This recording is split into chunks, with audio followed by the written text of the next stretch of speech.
अगर हम इस बजट को ओवरऑल देखते हैं तो इस बजट को आप 10 में से 10 नंबर भी दे सकते हैं। इसमें सारे वर्गों को पूरा मद्देनजर रख के इस बजट को बनाया गया है। सरकार का जो फोकस एरिया ज़्यादातर रहा है वो एग्रीकल्चर को लेके, फार्म इंडस्ट्रीज़ को लेके या एमएसएमई इंडस्ट्रीज़ को लेके रहा है। उसके लिए काफ़ी बजट उन्होंने एलोकेट किया है और कुछ मेडिकल कॉलेजेस में जो सीट्स बढ़ाने को लेके उनका भी प्रपोजल पेश किया गया है और साथ में कुछ नए इंफ्रास्ट्रक्चर, मेटल इंपोर्ट इसको बढ़ाया है ताकि हमारी जो देश की इकनॉमी है वो बढ़ सके और जो इकनॉमी में पैसे की रोटेशन है उसको बढ़ावा मिल सके। तो कोई ऐसा खास वर्ग जिस पर खास फोकस रखा गया हो या कोई ऐसा वर्ग जिसकी अनदेखी की गई हो, आप उसे इसमें सबसे ज़्यादा जो फोकस रखा गया है वो एक एग्रीकल्चरिस्ट के लिए रखा गया है। उसकी आय को कैसे बढ़ाया जाए या उसकी दिक्कतों को कैसे दूर किया जाए उस पर काफ़ी फोकस रखा गया है। किसकी अनदेखी की गई है वर्ग? इस बजट में कोई ऐसे अनदेखी वाला कोई पॉइंट कहीं नज़र नहीं आया कि किसी वर्ग को इसमें कोई नुकसान होता हुआ नज़र आ रहा है। बजट पाथ ब्रेकिंग है एक लिहाज से कि सैलरीड क्लास को इसमें काफ़ी बेनिफिट दिया गया है। जो सैलरीड क्लास को टैक्स काफ़ी पड़ता था उनका सब्सटेंशियल टैक्स रिड्यूस कर दिया गया और लगभग हर सैलरी क्लास को इसमें बेनिफिट दिया। 24 लाख तक की जिनकी सैलरी है उनको 1 लाख से भी ज़्यादा का इनकम टैक्स का रिबेट जो है साल के अंदर मिल जाएगा और ओवरऑल भी मतलब इसमें काफ़ी उनको रिबेट दी गई है। इसके अलावा एग्रीकल्चर सेक्टर में जो इन्होंने केसीसी की लिमिट 3 से 5 लाख तक कर दी गई है, यानी कि जो किसान पहले 3 लाख तक का लोन लेते थे उनको सबवेंशन मिलती थी, लगभग 4% इंटरेस्ट रेट पे उनको लोन मिलता था, अब वो 5 लाख कर दी गई लिमिट। तो किसानों का इससे काफ़ी बेनिफिट होगा। ओवरऑल गवर्नमेंट ने जो फिजिकल डेफिसिट का जो टारगेट था, जो लास्ट टाइम 4.9 था, गवर्नमेंट ने जो ओवरऑल लॉसेज गवर्नमेंट लेती है, जो बाज़ार से मार्केट से पैसा लोन पे लेती है, उसको रिड्यूस करके इन्होंने 4.4% कर दिया। इससे जो है महंगाई की दर में कमी आएगी और ओवरऑल इसका इफेक्ट इतना होगा कि बैंक गवर्नमेंट को लोन कम लेना पड़ेगा। ये बजट एक काफ़ी संतुलित बजट है और फाइनेंस मिनिस्टर निर्मला सीतारमण ने कोशिश की है कि इसमें एमएसएमई, फार्मर्स, मिडिल क्लास, गृहिणियों सबके लिए इस बजट में कुछ न कुछ प्रावधान किए हैं।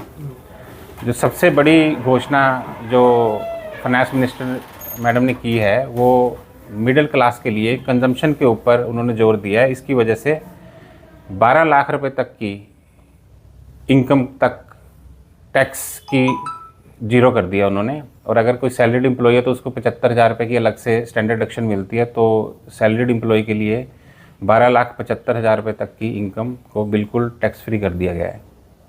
इसके अलावा इनकम टैक्स के स्लैब्स के जो रेट हैं उनमें भी चेंजेस किए गए हैं। तो इनकम टैक्स पेई जो हैं, हर इनकम टैक्स पेई को कुछ ना कुछ बेनिफिट ज़रूर मिलेगा इसके अंदर।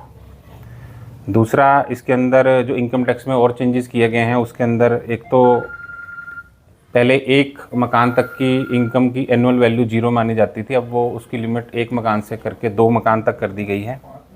और इसके अलावा जो स्मॉल चैरिटेबल ट्रस्ट हैं उनकी रजिस्ट्रेशन की वैलिडिटी पहले 5 साल होती थी, उसको बढ़ा के 10 साल कर दिया गया है। तो इससे जो स्मॉल ट्रस्ट चैरिटेबल इंस्टीट्यूशन हैं जो चैरिटेबल कामों में लगे हुए हैं उनको काफ़ी फ़ायदा होगा। टीडीएस के रेट्स हैं उनमें भी काफ़ी चेंजेस किए गए हैं। जैसे पहले टीडीएस का रेट जो रेंट के टीडीएस के ऊपर लिमिट 2,40,000 रुपये थी, उसको बढ़ा के 6 लाख रुपये कर दिया है।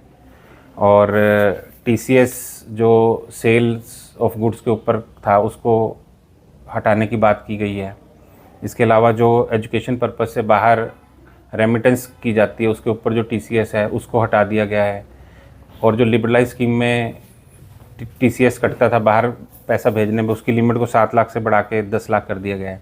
तो डायरेक्ट टैक्सेस में और भी छोटे छोटे काफ़ी चेंजेस हैं जिनसे मध्यम वर्ग को काफ़ी फ़ायदा होने की उम्मीद है। सर, आज जो बजट पेश किया गया है, क्या नया इस बजट में है और कितना बजट, कितने का बजट है? नया तो देखिए इसमें जो हमें एक्सपेक्टेड नहीं था वो था कि एमएसएमई जो हमारा सेक्टर है उस पर फोकस और उसकी जो लिमिट्स हैं वो मैम ने बढ़ा दी हैं, जिससे कि और वर्ग जो एमएसएमई के बेनिफिट से मीडियम में जाकर बाहर हो गए थे या लार्ज हो गए थे तो वो एमएसएमई स्कीम्स के तहत उसमें कवर हो जाएंगे। तो मेन नया तो हमारे लिए ये था कि हमें ये एक्सपेक्टेशन नहीं था कि एमएसएमई की लिमिट्स को बढ़ा दिया जाएगा। मेन ये हमारे पास। तो कितना फायदा सर इससे एमएसएमई से होता है? एमएसएमई को काफ़ी फ़ायदा मिलेगा। जैसे एक एमएसएमई गारंटी योजना के तहत जो उन्हें लोन 5 करोड़ का मिलता था, वो 10 करोड़ तक की लिमिट बैंकिंग सेक्टर को दे दी गई है। और जो एक छोटे लोन जो होते थे 5 लाख तक के थे, वो 10 लाख तक के कर दिए गए हैं।